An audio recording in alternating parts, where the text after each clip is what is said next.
Dudes, நம்ம எத்தனையோ கடவுள்களை வணங்கினாலும் கடவுளுக்கெல்லாம் கடவுள், அப்பனுக்கெல்லாம் அப்பன் ஈசன் அப்படின்னு சொல்லப்படுற சிவனோட சில இன்ட்ரெஸ்டிங்கான விஷயங்களை பற்றி தான் இந்த வீடியோவில் பார்க்க போகிறோம். வீடியோ பார்க்கறதுக்கு முன்னாடி உங்களுக்கு கடவுள் நம்பிக்கை இருக்குது அப்படின்னா இந்த வீடியோவை லைக் பண்ணுங்க. நான் உங்கள் Hari. Welcome to the Hari show.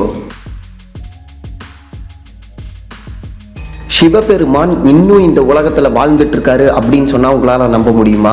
S, சிவனோட இடமான கைலாச மலையில சிவனை நிறைய பேர் பார்த்ததா இன்னைக்கு வரைக்கும் சொல்லிட்டு இருக்காங்க. கைலாச மலையில ஒரு மிகப்பெரிய போர்ட்டல் இருக்கு. அந்த போர்ட்டலுக்குள்ள நம்ம போனோம்னா வேற ஒரு உலகத்துக்கே போயிருவோம் அப்படின்னு சொல்றாங்க.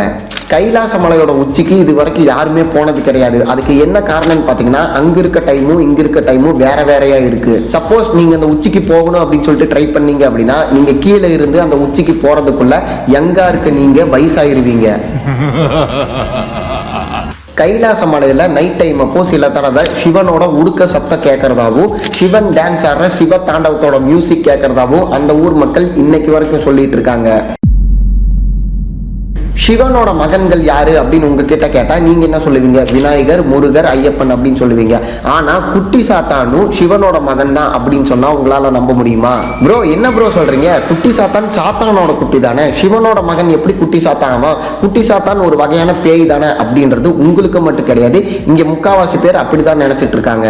ஆனா குட்டி சாத்தான் பேயோ சாத்தானோ கிடையாது, ஒரு வகையில சிவனோட மகன் தான். சிவன் ஒரு தடவை கேரளால ஒரு காட்டுக்குள்ள வேட்டைக்கு போறாரு. அங்க கூலி அப்படின்னு சொல்லிட்டு ஒரு அழகான பொண்ணை பார்த்து இவர் மயங்கிடுறாரு. அந்த பொண்ணோட அழகுல மயங்கினா சிவன் என்ன பண்றாருன்னா, ஸ்ட்ரெயிட்டா அந்த பொண்ணு கிட்ட போயிட்டு, நீ ரொம்ப அழகா இருக்க, நான் உன் கூட உடலுறவு வச்சுக்கணும்னு ஆசைப்படுறேன் அப்படின்னு சொல்லிட்டு டைரக்டா கேட்டுறாரு. அந்த பொண்ணு சிவனோட ஒய்ஃப் பார்வதியை வணங்குறவங்க. அவங்க என்ன பண்றதுன்னு தெரியாம ஸ்ட்ரெயிட்டா பார்வதி கிட்ட போயிட்டு, உங்க ஹஸ்பண்ட் எங்கிட்ட வந்து இப்படிலாம் கேட்கறாரு அப்படின்னு சொல்லிட்டு கம்ப்ளைண்ட் பண்ணிடுறாங்க. இந்த பொண்ணோட இன்னசென்ஸை புரிஞ்சுக்கிட்ட பார்வதி என்ன பண்றாங்க அப்படின்னா, சரி ஓகேமா, நீ ஃப்ரீயா விடு, இந்த விஷயத்த நான் பாத்துக்கிறேன் அப்படின்னு சொல்லிட்டு நான் உன்ன மாதிரி உருவத்துல மாறி போயிட்டு சிவனோட உடலுறவு வச்சுக்கிறேன். அதாவது பார்வதி கூலிவாக மாதிரி மாறி போய் சிவன் கூட உடலுறவு வச்சுக்கிட்டு பிறந்த குழந்தை தான் குட்டி சாத்தான். இன்னைக்கு வரைக்கும் கேரளால குட்டி சாத்தான்களுக்கு கோவில்களே இருக்கு. நம்ம தான் இங்க வந்து குட்டி சாத்தானோ ஒரு சாத்தானாவும் பேயாவும் பார்த்துட்டு இருக்கோம். கேரளால சில பேர்த்தோட பேரே சாத்தன் அப்படின்னு வச்சிருப்பாங்க. சோ குட்டி சாத்தான் சாத்தான் கிடையாது, சாத்தன்.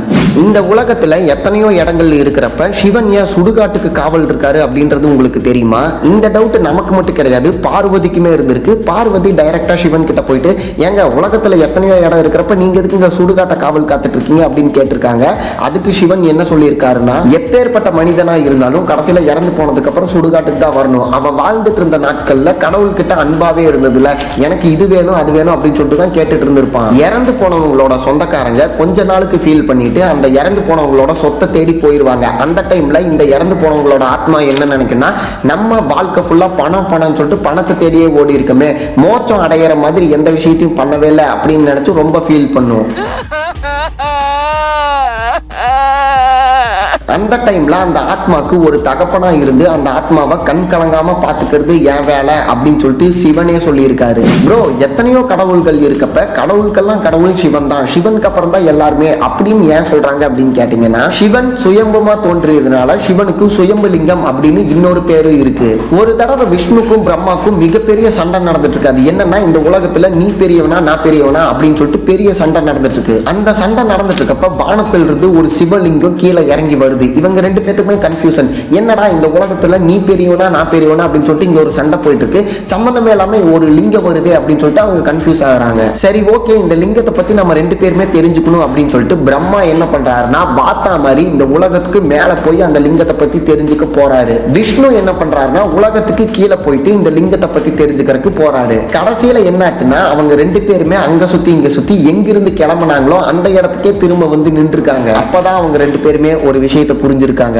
என்னன்னா, இந்த உலகத்துல நீயோ நானோ பெரியவன் கிடையாது, எல்லாத்துக்குமே பெரியவன் இந்த சிவலிங்கம், அதாவது சிவபெருமான் தான் அப்படின்னு. நம்ம சிவனுக்கு ஒரு உருவத்தை கொடுத்து சிவன் இப்படிதான் இருப்பாரு அப்படின்னு நினைச்சு வணங்கிட்டு இருக்கோம். ஆனா சிவனுக்கு உருவமே கிடையாது. சிவன் அப்படின்ற கடவுள் எல்லா இடத்துலயுமே நிறைஞ்சிருப்பாரு, தூணிலும் இருப்பாரு, துரும்பிலும் இருப்பாரு. ஆனா மேக்சிமம் சுடுகாட்டுல தான் இருப்பாரு. அதுக்கு என்ன ரீசன் அப்படின்றத நான் முன்னாடியே சொல்லியிருந்தேன். சிவனுக்கு நண்பர்களும் கிடையாது, தீயவர்களும் கிடையாது, அவருக்கு ஆதியும் கிடையாது, அந்தமும் கிடையாது.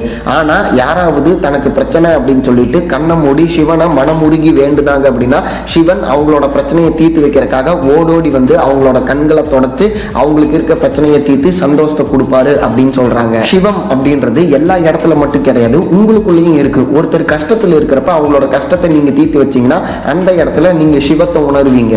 ஏழையின் சிரிப்பில் இறைவனை பார்ப்பாய் அப்படின்னு சொல்லுவாங்களா, அதுக்கு என்ன அர்த்தம் அப்படின்னா, ஒருத்தவங்க ரொம்ப சாப்பாட்டுக்கே கஷ்டப்பட்டு இருக்காங்கன்னா அந்த இடத்துல நீங்க அவங்களோட பசியை போக்குற மாதிரி சாப்பாடு வாங்கி கொடுத்தீங்க அப்படின்னா அந்த இடத்துல நீங்க சிவத்தை உணர்வீங்க. இதைத்தான் அந்த காலத்து பழமொழியிலேயே சொல்லியிருக்காங்க, காட் இஸ் லவ், அதாவது அன்பே சிவம். நீங்க இதுவரைக்கும் எத்தனை சிவன் கோயில் போயிருந்தாலும் ஒரு விஷயத்தை நோட் பண்ணியிருப்பீங்க. அது என்னன்னு பார்த்தீங்கன்னா, எங்கேயுமே சிவனோட உருவ சிலை இருந்திருக்காது, சிவலிங்கம் மட்டும்தான் சிவன் கோவில்கள்ல இருந்திருக்கும். எஸ், அதுக்கு என்ன காரணம்னு பார்த்தீங்கன்னா, நான் சொன்ன மாதிரி சிவனுக்கு உருவம் கிடையாது. ஆனா நடராஜர் கோவில்கள்ல நடராஜர் சிலை இருக்கே, அதுவும் சிவன் தானே, ஏன் இதுக்கு மட்டும் நடராஜர் சிலை கிரியேட் பண்ணியிருக்காங்க அப்படின்னு கேட்டீங்கன்னா, சிவன் சிவ தாண்டவம் ஆடுற மொமெண்ட் இருக்கு தெரியுமா, அதுதான் நடராஜர் சிலை. இதுக்கு எக்ஸ்பிளனேஷன் தேவையில்லை, அந்த சிலையை பார்த்தாலே உங்களுக்கு தெரியும், ஒரு ரவுண்டுக்குள்ள சிவன் டான்ஸ் ஆடுற மாதிரி இருக்கும். வழக்கமா சயின்ஸை நம்புறவங்க சாமியை நம்ப மாட்டாங்க அப்படின்னு சொல்லுவாங்க. ஆனா யூரோப்ல இருக்கக்கூடிய CERN அப்படின்ற பெரிய சயின்ஸ் பிசிக்ஸ் லேபுக்கு முன்னாடி நடராஜர் சிலையை வச்சிருக்காங்க. அதுக்கு அவங்க என்ன காரணம் சொல்றாங்கன்னு பாத்தீங்கன்னா, எங்களை பொறுத்தளவுக்கு ஸ்பேஸ் தான் கடவுள், கடவுள் தான் ஸ்பேஸ் அப்படின்னு சொல்றாங்க. சோ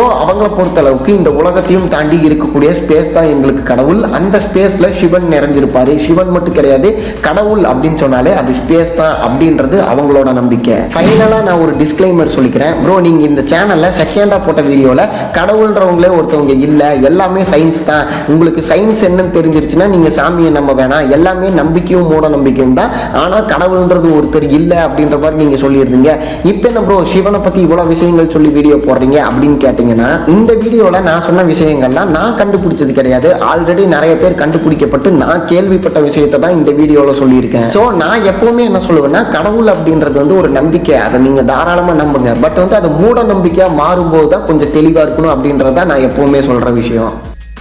நான் எப்பவுமே நீங்க கடவுளை நம்பாதீங்க, உங்களுக்கு கடவுள் நம்பிக்கை இருக்கக்கூடாது அப்படின்னு சொல்ல மாட்டேன். என்னோட வீடியோஸ் பார்த்துட்டு கடவுள் இருக்காரா இல்லையான்றதை முடிவு பண்ண வேண்டியது உங்க கையில தான் இருக்கு. இந்த வீடியோ கண்டிப்பா உங்களுக்கு பிடிச்சிருக்குன்னு நான் நம்புறேன். நான் இதே மாதிரியே ஒரு சூப்பரான வீடியோல உங்களை சந்திக்கிறேன். பாய், லவ் யூ.